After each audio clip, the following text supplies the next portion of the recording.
திடீர்னு வந்து பாகிஸ்தான் மேல சீனாவுக்கு வந்து ரொம்ப அக்கறை இருக்கு. சமீப வருஷங்களா சொல்றேன். அதற்கு காரணம் வந்து என்ன அப்படின்னு சொன்னா, இந்தியா வந்து இந்த எஸ்சிஓ அமைப்பில வந்து ஒரு முழுமையாக, அதாவது ஒரு முழு மனதார சேர்ந்த நாடு அப்படின்னு சொல்ல முடியாது. ஓகே. ஏன் அப்படின்னு சொன்னா, சைனாவுக்கு எதிரா வந்து குவாடுன்னு ஒரு அமைப்பு இருக்கு.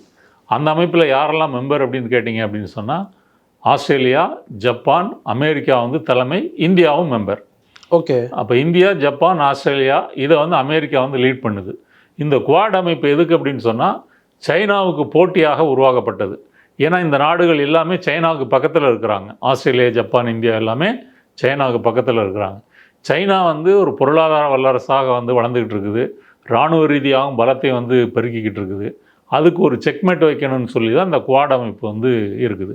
அப்ப நீங்க குவாட்லயும் இருப்பீங்க, எஸ்சிஓலயும் இருப்பீங்க, பிரிக்ஸ்லயும் இருப்பீங்க, G20லயும் இருப்பீங்க, அமெரிக்காவுக்கு நெருக்கமான பார்ட்னராகவும் இருப்பீங்க